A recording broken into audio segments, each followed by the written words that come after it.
This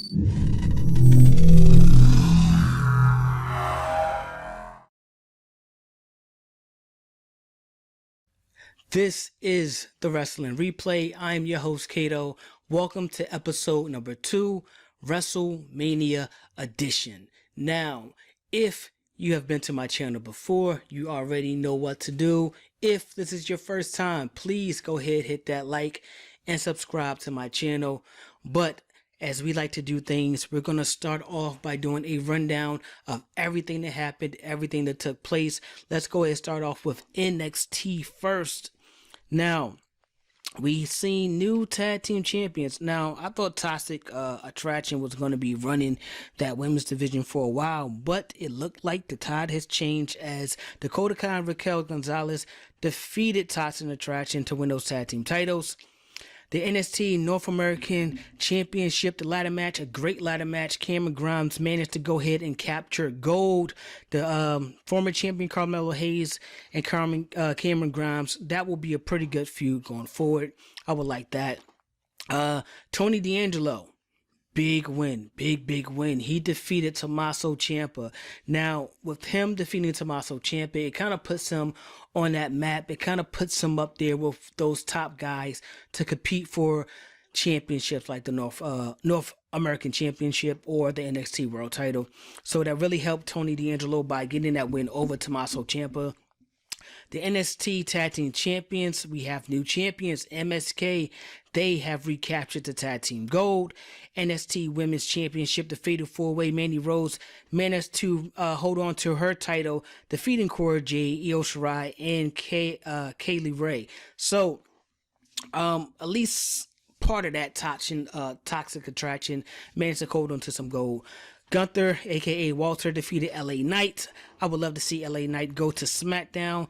NXT champion Dolph Ziggler managed to hold on to his gold by defeating Braun Baker. Now, what do I think about NXT? Their show was absolutely amazing. They did what they normally do. NXT normally goes out there, and if you're fighting on the same weekend as NXT, they're gonna steal the show. All of these matches were pretty good. I like the fact that Tony D'Angelo is gonna get some push. I like his whole character, and I think that if he built a stable around him in that character, I think it's just a win for everybody. We've seen guys in the past try to pull it off, some successful, some not so much, but I think Tony D'Angelo can lead a faction. I like the looks of that. I already talked about LA Knight and me wanting him to go to SmackDown. I think him and Tommaso Ciampa should go over to SmackDown and take that Intercontinental Championship. I believe that would bring a little bit more prestige back to that NXT title. Back to the Intercontinental title. Nothing wrong with Ricochet being a champion, but the thing is this, guys like LA Knight, guys like Tommaso Ciampa, when you look at them, you think of guys who can possibly be your world champion, right? Ricochet is not really being pushed into that role of really stepping up to the next level and possibly fighting a guy like Roman Reigns. I can believe LA Knight fighting Roman Reigns. I could believe Tommaso Ciampa defeating Roman Reigns. So if you have a guy of their caliber actually holding on to that to Intercontinental Championship, I believe that it will help bring that prestige back for a nice long run. I would love to see Tommaso with that title. But that was your NXT kicking off Saturday at the WrestleMania. Now let's go ahead over to WrestleMania Night 1 Saturday and let's see what took place over there. We seen the SmackDown champions, the Usos. They defeated Shinsuke Nakamura and Rick Boogs. I thought that match was okay. Even when it was on paper, I didn't think it was going to be too good. But I feel like Saturday kind of set the tone. I feel like it was really a nice slow build. If you look at WrestleMania as a whole, right? It was really a nice slow build leading all the way up until Sunday night. Drew McIntyre, he defeated Happy Corbin. That match was it was pretty decent. We're finally seeing Happy Corbin and Madcap Moss coming to a head. I think that their little friendship is going to end pretty soon, so that'll probably be the next feud for Happy Corbin. and Madcap Moss. I think the world of Madcap Moss. I think that he is a guy that should be pushed. If you're not going to push him, there's multiple guys that you could throw him in the tag team with, and they could be a very successful tag team. Now, speaking of tag team wrestling, we've seen The Miz and Logan Paul defeat the Mysterios. I was very impressed by Logan Paul, actually. I know last year we seen Bad Bunny, and Bad Bunny kind of stole the show. He was like one of the best celebrities we've ever seen in a wrestling match. I think Logan Paul actually surpassed Bad Bunny as far as what he could do in the ring. And I wouldn't mind seeing a feud with Logan Paul and The Miz going forward. I think that would actually be pretty entertaining. Now for me, my match of the night for Saturday night, Bianca Belair versus Becky Lynch. I have been saying this for months now. Ever since Bianca Belair lost to Becky Lynch at SummerSlam, someone in the back realized, look, we got it wrong. The title needs to go back on Bianca Belair. Now, ever since that match at SummerSlam where she lost to Becky Lynch, Bianca Belair has been on an absolute tear. Being the sole survivor of her Survivor Series team, winning the Elimination Chamber. I can't recall any matches she's lost after SummerSlam, like by pinfall or submission or anything like that. If she has, I'm mistaken. So, but I think that match was absolutely amazing. It's everything that we thought it would be and thought it should have been at SummerSlam when they first initially met each other. Seth Rollins, he was waiting for his opponent to come out. It was none other than the American Nightmare, Cody Rhodes. That match was damn good, as I thought it would be as well. I got that second of the night for me. Cody Rhodes defeating Seth Rollins in his return to the WWE. I'm personally happy that Cody is back. I definitely like the fact that he instantly went in there and fought a guy like Seth Rollins. Because what that says to me is that they are going to push Cody possibly to go against the world champion going forward. I could definitely see that happening. Also with Cody Rhodes, the fans went absolutely nuts. Even though Cody was the pretty odds favorite of being the one that was going to actually come and face Seth Rollins at WrestleMania, the response he got from the crowd was absolutely amazing. So I'm not the only one that's happy that he's back into the WWE family. Now we got to see Charlotte Flair defeat Ronda Rousey. She is the only person to defeat Ronda Rousey in a singles competition. So shout out to Charlotte Flair defeated Ronda by pinfall. It will be interesting to see what's next for Ronda Rousey now that she has to pretty much start at phase one of trying to come back up and recapture the gold from Charlotte Flair. If she's going to stay on SmackDown, is she going to go to Monday Night Raw? Who knows? But I don't know if we're going to see much of Ronda Rousey after that matchup. Stone Cold and Kevin Owens finally have their sit down that turned into a wrestling match. We got to see Stone Cold's final match in WWE, where his career started off with him defeating Kevin Owens by pinfall. This match was everything that you wanted it to be when you think of someone like Stone Cold coming back for a wrestling match. It couldn't have happened to anyone better than Kevin Owens. I think he did a great job of dishing out the punishment and taking the punishment as well against a guy like Stone Cold. They didn't really hold back many punches. They took some really big bumps. I was surprised that Stone Cold was actually, willing to do that, especially with this being his first time back in action in years. So those two really closed off the show on a high note, and Kevin Owens pretty much closed off the show in a beer bath. But you had to love seeing Stone Cold back in the ring, man. That was awesome. So I would like to say this first of all, this WrestleMania did not, when you just look at the card, right, it didn't really have a lot of star power. You didn't really know what you were going to get from WrestleMania, right? But every match on here, it told the story. It was a nice slow build all the way up into the main event of night 2, which really capped off in a good way. So this was actually a really good WrestleMania. Now, let's go ahead and get into night 2 of WrestleMania. Triple H came out to kick off the show, officially retiring, leaving the boots inside the ring. It was great to see Triple H back, just healthy, you know what I'm saying? So, hats off to Triple H, magnificent career, definitely Hall of Famer. But he finally got to address the crowd a little bit and have his official send-off. So that was pretty cool. To kick off night 2, Sunday, we had RK Bro versus the Street Profits and the Alpha Academy. They managed to hold on to that tag team titles. And this was one match I got wrong. I thought the Street Profits was going to, recapture tag team gold. I thought Randy was going to take a little break. I thought that Street Profits was going to actually turn heel, but they didn't. After the match, we seen Gable Stevenson and Chad Gable get into it a little bit, with Chad Gable getting a nice belly to back to go ahead and close off that matchup. So I'm excited to see Gable Stevenson in the ring. I doubt he's going to go to NXT. I think he's going to go straight to the main roster, probably SmackDown, because they need a little bit of star power. Next, we had Bobby Lashley. He managed to defeat Omos. This was Omos' first loss. To me, honestly, what I would have liked to see in this matchup was Bobby Lashley actually come out with MVP and actually lose to Omos with MVP turning on Bobby Lashley in the middle of the match, pretty much needing him a new giant, pretty much needing him someone that's younger, quicker, faster, stronger to get behind, and pretty much telling Bobby Lashley, like, look, we had a good time. We was great partners in crime, but that time is ended. So I'm going to go ahead and go with the younger cat that's more powerful, that's a little bit bigger and stronger than you. And I'm going to, do for him what I did to you. And that's lead him to a championship. But that didn't happen. My whole scenario just didn't happen. So Bobby Lashley did manage to defeat Omos. I was not ready for Omos undefeated streak to end. I really wasn't. But if it's going to happen to someone, let it be someone like Bobby Lashley. But what that told me is him defeating Omos pretty much said, look, one or two things are going to happen next.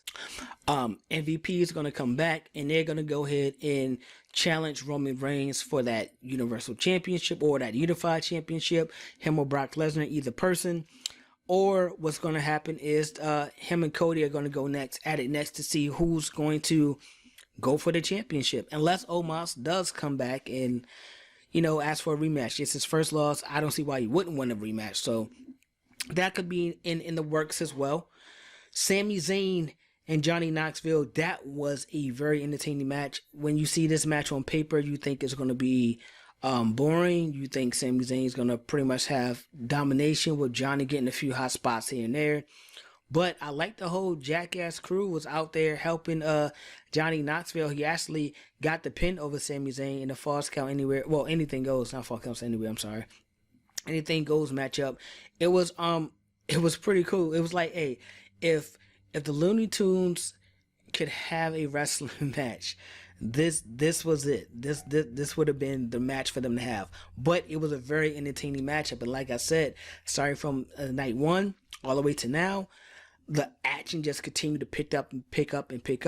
Next up, we had the Women's Tag Team Championship match, where we seen Sasha Banks and Naomi defeat the former champions Carmella, Queen Zelina, Natalya, and Shayna Baszler, Liv Morgan, and Rhea Ripley. This was also a pretty entertaining matchup. I thought that it was well structured. I thought that everyone pretty much got to have their hot spots, got their offensive movesets in, and at the end of the night, I feel like the rightful people left with those tag team titles. So shout out to Sasha Banks and Naomi. I think they're going to bring a lot of fun and excitement to that women's tag team division. As far as tag team wrestling go for the women, now I do like the fact that Natalya and Shayna Baszler are together, just because you got the Queen of Spades and you have the Queen of Hearts. But what I would like to see actually is Ronda Rousey and possibly Shayna Baszler team up. I think that their styles would fit each other a little bit better. Liv and Rhea Ripley, I feel like they complement each other well as far as style and as far as looks, but as far as inside the ring, not so much. I feel like if you're going to pair Rhea Ripley up, it should be with somebody like Raquel Gonzalez. Even though she's the NXT Women's Tag Team Champions right now, I think someone like that, they would be like the powerhouse of the women's division. That would be pretty dope. I would like to see that be a tag team. And honestly, NXT has a lot of good women tag team teams out there. I think that the women's championship should jump between all brands, because that's where we're going to get the best women wrestling as far as tag team goes. So I think it should jump between all brands. Next we got AJ Styles and Edge, which was my match of the night. Edge defeated AJ Styles. I like the fact that after the matchup, Damian Priest and Edge shared the laugh. They shared the little pose together. This looked like to be the start of a new stable. I don't think they'll just be a tag team. I think that this will be the 2022 version of the Brood with Edge leading the way, which is awesome because it does two things. One, you manage to keep Edge in the fold without having Edge constantly wrestling. He has injuries. He has age, a little age on his belt. But I like the fact that he's with the young guy Damian Priest. And like I told you guys before, the unification is doing a lot. Look at your United States champion, Finn Balor, a former champion in his own right. Look at your Intercontinental champion, Ricochet. He's a great in-ring talent. He's a great worker, so he could put on a lot of good matches, even though I feel like guys like Tommaso Ciampa would be a better Intercontinental champion. That just is what it is. Now, you got your former United States champion teaming up with Edge, a future Hall of Famer, someone who's been red hot ever since he came back with his feud with Randy Orton years back. He's been red hot every storyline he's touched, been great. Every wrestling match he's been in has been 4 stars or better. So him teaming up with somebody like Edge is going to give great rub to someone like Damian Priest, who just dropped his United States title. What if Edge can lead him to a tag team title run? Maybe not with Edge. I don't know who else would fit right now in that mode of what they're trying to do. But that could be a chance for Damian Priest to have another championship under his belt. What if Edge can help lead him to a world title shot down the line? Like, the possibilities are endless now that he's under Edge tutelage. So, I love the fact that Damian Priest and Edge got together. I was hoping that Damian Priest and Finn Balor would actually do something, but nah, it wasn't gonna work out too well. But I like Edge and Damian Priest a lot better. We got to see Sheamus and Ridge Holland defeat the New Day. That match, I felt like it was pretty much a notch down in the action. I think they was slowing it down just so they could start to pick it back up. I do like the fact that I like this stable. I like the stable with Ridge Holland. I said it before. I like Sheamus and Ridge Holland as a tag team, period. But I like the whole stable they got now with Butch. You know what I'm saying? But I think they need to go ahead and let Butch start to compete one-on-one and really start to make a buzz. I would love to see him and Ricochet go at it for the Intercontinental Championship. I think that would be great. And I would like to see Sheamus and Ridge Holland actually make a real push for the tag team championships. I understand that the Usos have it and heel versus heel is not as popular, but I think they would be a really good tag team. Sheamus and tag team wrestling has been good majority of the time when you pair them up with good talent. When you pair him up with good talent, I feel like he typically gels well with whoever he's with. Just like him in the bar. I feel like him and Cesaro, at first it was a little rocky, a little shaky, and then they just hit a groove. And I think the same thing is happening right now with him and Ridge Holland. So I would like to see these guys possibly in the tag team championship hunt pretty soon. Next, we got to see Pat McAfee defeat Austin Theory. This was pretty good when you look at it as a whole. I like the fact that Pat McAfee defeated Austin Theory. I didn't know that Pat McAfee was actually training since 2017. That makes a lot of sense of why they put him in a lot of the matches that they put him in leading up to this. But Vince McMahon get into it. Him and Pat McAfee actually have a one-on-one match. After the match with Pat McAfee and Austin Theory, which leads to Vince McMahon defeating Pat McAfee, which was a horrible matchup, but it got the crowd excited, man. It got everybody standing up just for the fact that just for the fact that Vince McMahon was actually, wrestling in the match against WrestleMania. Now, right after that, Stone Cold comes out and he pretty much helps Pat McAfee, gives the stunner to Vince McMahon. Vince McMahon stole I don't know if he sold the stunner like on a whole different level or if he just messed the whole thing up. I'm trying to figure out, like, did he just really sell it really good, or did he just not know what to do and he forgot how to take a stunner? But nonetheless, Stone Cold gave Sanders round for everybody. Pat McAfee ended up in the beer bath. So that was another really high point. Right before we get into our main event with Brock Lesnar and Roman Reigns unifying the WWE Championship, unifying that Universal Championship. This match did not go how I thought it was going to go. To be honest, I thought Brock Lesnar would be the one to take the title off of Roman Reigns. That was until I seen Bobby Lashley defeat Omos.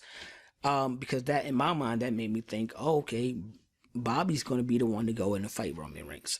So, I don't know if I'm right or wrong. We have to see if that happens. But Roman Reigns managed to defeat Brock Lesnar, unifying those titles. I think this was the worst match between the two. But it's also being rumored that Roman did suffer a serious injury. Well, not serious injury, but he did suffer an injury during the matchup. Now, I don't know how much that affected the match. But I feel like these two started off too hot. I feel like they started off kind of like two Bill Goldbergs going at it with each other, right? I felt like Roman Reigns hit too many Superman punches. It was just like y'all can wrestle a little bit, or just make it a no DQ and y'all just go at it, false count anywhere or something like that, where no one gets involved. I do like the fact that it was legitly a one-on-one matchup. For the most part, you didn't see the Usos come running out or nothing like that. I thought Gable Stevenson was going to actually come and help Brock Lesnar win the championship. I thought that would have been kind of cool to see something like that, but that didn't happen either. So I had a lot of things I thought was going to happen that pretty much fell through. But all in all, this was a great WrestleMania pay-per-view. This was really, really good. I like the fact that it felt like one event. I feel like if you stopped and watched this as a whole from night one all the way to night two, I think it'll be a nice smooth transition from each match all the way up to the finish. Even with Ronda Rousey and Charlotte matchup leading up to the Stone Cold situation in night one, I think that would be a nice little segue right before they get into someone like Triple H coming out to start nights two. So this was a really good match, really good pay-per-view. This was a great WrestleMania. On paper, I understand what people are saying when they say, look, they just didn't have a lot of star power. When you're looking at it and you're reading it, you don't think it's going to be as good as it is. But I'm telling you, it was a really good. If you haven't checked it out, go check it out. I probably should have said that before I start reading off all the results and giving my opinion on things. But yeah, go check it out either way. Now, for me, I know I've went dark. Now, a week or two, well, 2 weeks at least before WrestleMania season, I do not get on Instagram, Twitter, YouTube. I get on no form of social media because I do not want to read any rumors. I do not want to read any type of spoilers, any speculation of what may possibly happen, because for me, that takes away from the pay-per-view. WrestleMania is something that's really, really big. Why would I want to read a spoiler? Why would I want to see who's possibly going to win, who's possibly going to show up? I want all the surprises that comes with that show. Now, I do that for WrestleMania and I do that for Royal Rumble because I feel like those are two pay-per-views where you're going to see a lot of surprises. Surprises are pretty much supposed to happen at these pay-per-views. But for WrestleMania, my big takeaway from WrestleMania and what I'm looking at going forward is Roman Reigns. It's two guys I could see definitely going after Roman Reigns next. Bobby Lashley being one. If MVP stays with Bobby Lashley, I got a feeling that he will not stay with Bobby Lashley.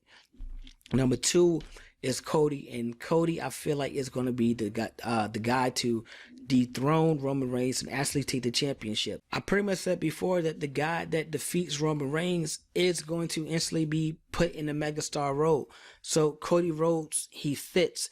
He's going to be doing all of the promo runs. He's going to be going on the side of the buses. He's going to be the one doing the cure for kindness, the breast cancer awareness, things of that nature. So I feel like Cody, he fits. I can see him being a guy that overcomes everything and dethrones Roman Reigns. I can see it happening with a big surprise. I don't know if it will be his brother coming back to WWE, even though his brother said, look, I don't want to come back. I have no interest of coming back right now. So I don't know if it'll be somebody like Arn Anderson coming into the fold. I haven't really read up on Arn Anderson, what he's doing right now, since Cody has left AEW. Haven't seen much of him. Haven't seen much of a lot of the older guys. So we'll have to really wait and see. But those are the two guys I feel like that's going to go after Roman Reigns. Next, I feel like Tommaso Ciampa is officially done with NXT. He's officially wrapped it up.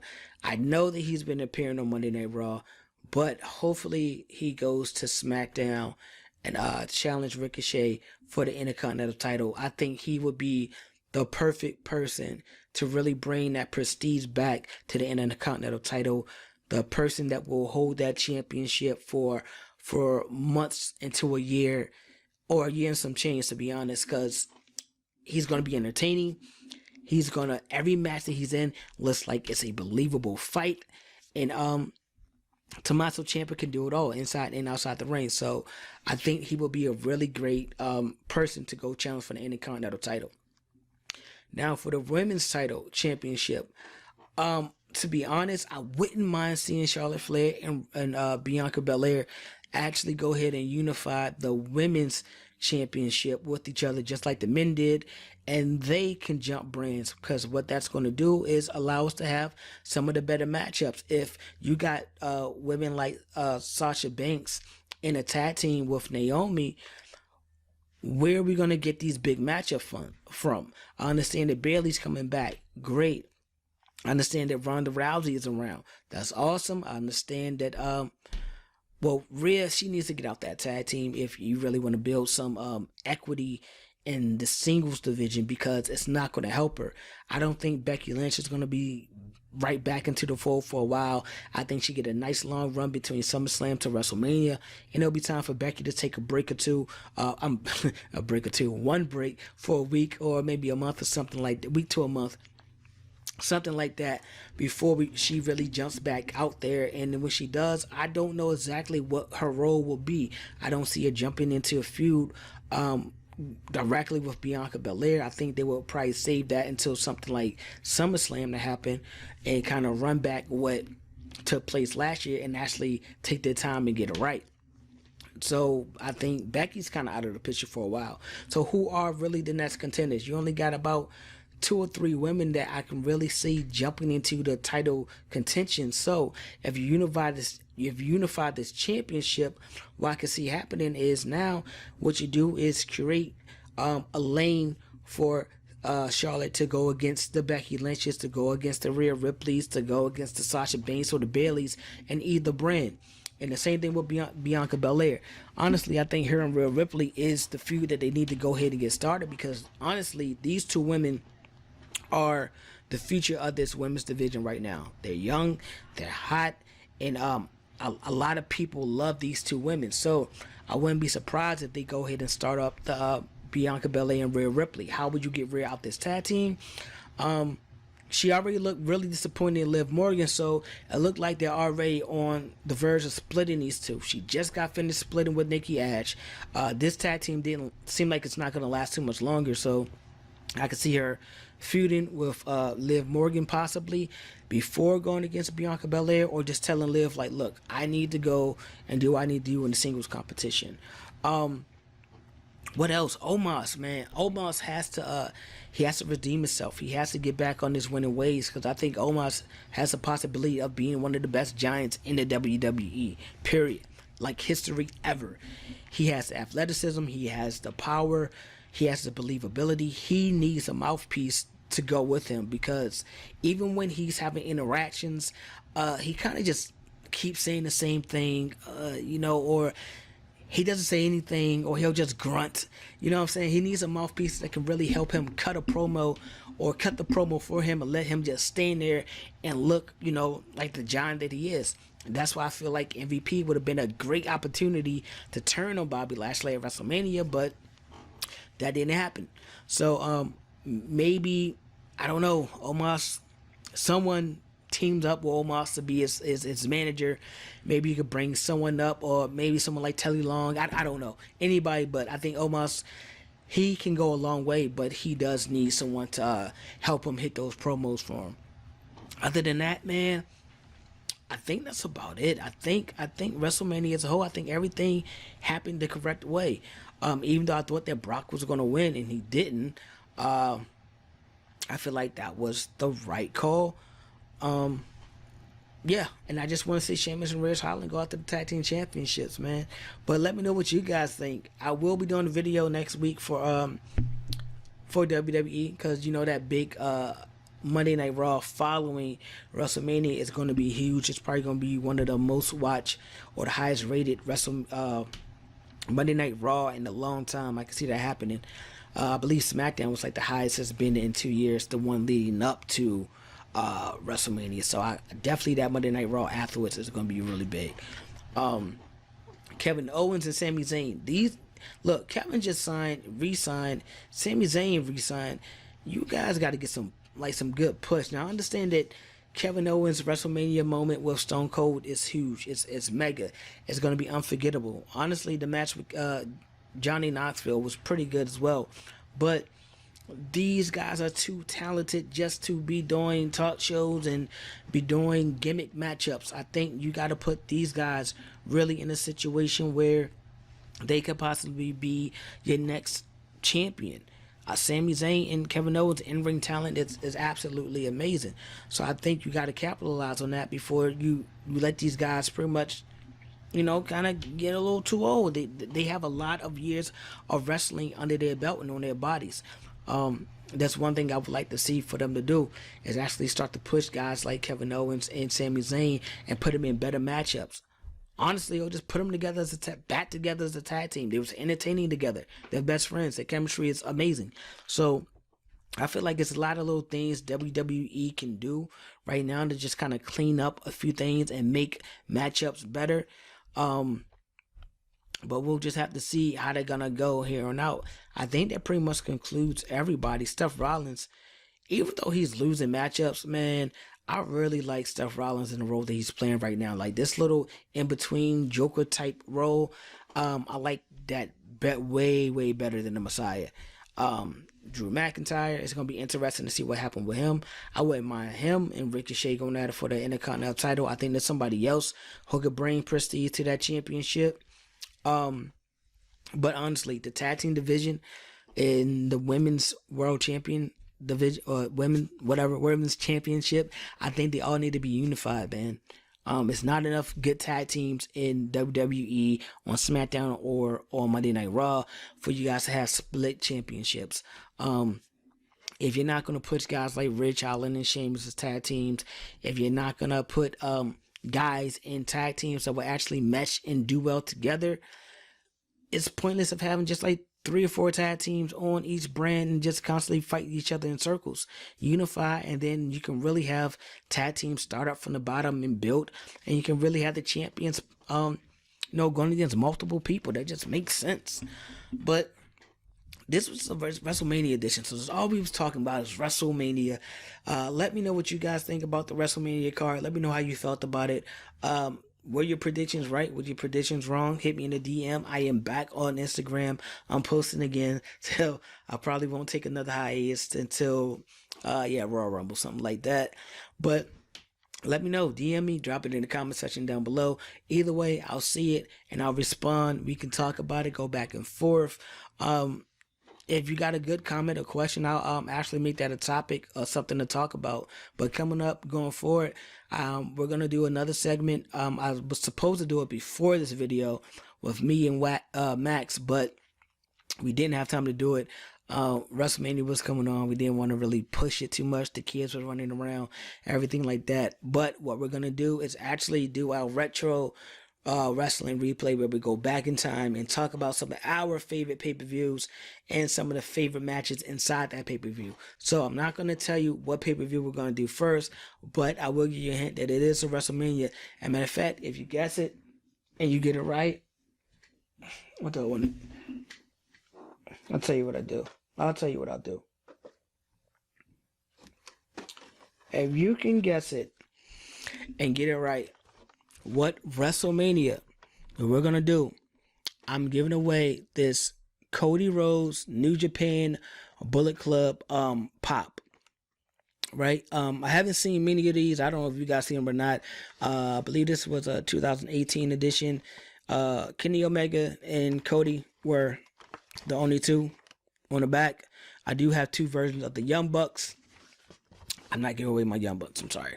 But I will give away this Cody Rhodes. If you can guess what WrestleMania me and Max are going to talk about as one of our favorite WrestleManias, I'm giving away the Cody Rhodes pop. Now, we're going to talk about two matches inside that WrestleMania card. So, if you're able, if we have a tie, how can I do a tiebreaker? Okay, the tiebreaker will be if you can guess the two matches. If you both guess one, I guess I'll just have to flip a coin or something like that, and you both get one right. Or if you get two right, if you both got both right, I just have to flip a coin. But I will give away the Cody Rhodes pop. Yeah, all you gotta do is guess. All right. Now, man, also I lost my train of thought, but yeah, make sure you like and subscribe, guys. That's pretty much it. Our next week I will be getting into the weekly rundown of NXT, WWE, Monday Night Raw, SmackDown, AEW Dynamite, and Rampage. It's a lot to talk about on AEW Dynamite and Rampage, so I will probably do a separate episode for those, because we have a Let's Talk About It segment where I will talk about who I believe are the four pillars in AEW, the four people who I believe that AEW cannot afford to let go of. All right. Who are my four pillars? We'll get into that the next episode of Let's Talk About It.